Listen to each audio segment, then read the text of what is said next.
Hey guys, how you doing? Hope you're doing okay. Gonna read through the full article here. There's a link in the description. This occurred, I believe, 2 days ago. I've looked for an update and I've not been able to find an update. So I hope that this isn't outdated information. I guess I'm trying to say that I hope things haven't turned for the worse since this article was published. This incident happened in Queensland, Australia.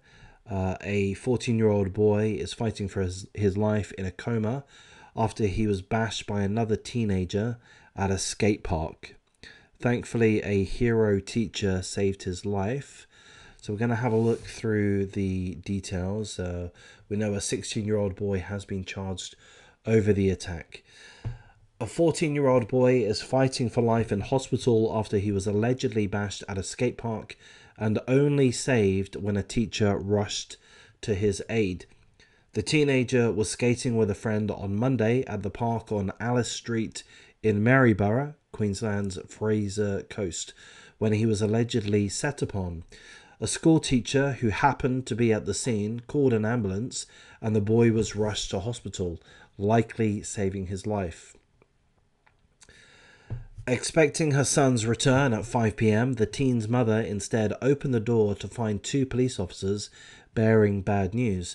The boy was airlifted 250 kilometres to Queensland Children's Hospital in Brisbane, where doctors operated on his brain to save his life.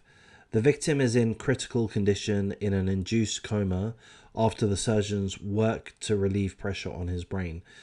Monday was the first time the boy went back to the skate park after his mother had banned him from going there. So here's an image of the skate park in Maryborough. Apparently there were previous incidences at the park, so the mother didn't want the boy going there. Here's a quote from the mother. "He's just a typical teenage boy wanting to hang out with friends at the skate park." So there we go. So his mother and grandmother are holding a vigil at his bedside in the hope he will wake up, but they have no idea how serious the damage to his brain will be.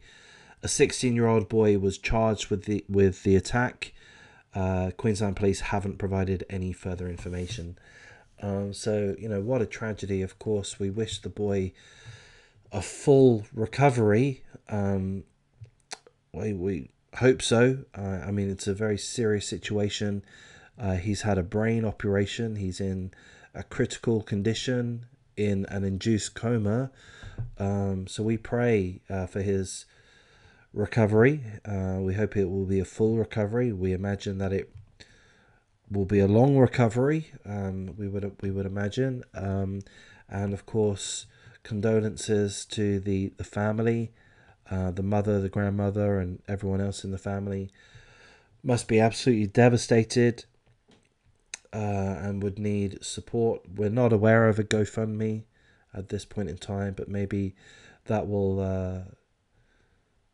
that will be relevant or appropriate, if there are significant medical bills, which I imagine that there would be. And such a shame. We don't know anything about the 16-year-old boy. We don't know anything about what provoked or caused this incident. But what a tragedy! What a tragedy all round. Is that a 16-year-old boy's life also thrown, destroyed? Will the 16-year-old boy have to go to jail or juvenile detention or such? I would imagine so. I would imagine so. If I would hope so. Frankly, if he's responsible for the severe injuries to a 14-year-old or for anybody, then he deserves punishment, severe punishment. But such a loss is throwing away, not just potentially throwing away not just one person's life, but two, and disrupting families and communities for what probably over nothing of any importance at all, in all likelihood. I've done another quick Google search just before I wrap things up. I do see this from 13 hours ago. A teenage boy who was left in an induced coma in a hospital after an alleged attack is awake. So that's as much as I can tell you, because there's a paywall. I don't have access to this, so it doesn't give us any information. So the boy remains in critical condition, but he has woken, which I would imagine is great news. Good news, I would imagine. Perhaps not great, perhaps it's a little too premature to say great, but encouraging news that the boy that is awake. So that's all we have. If anyone knows how we can get past these paywalls other than having to pay money for it, then do let me know. So I'll wrap things up here. Again, what a tragedy. We'll continue to pray and wish and hope for a full recovery for the boy, and of course condolences to the family, prayers to them. Let's hope that they stay strong.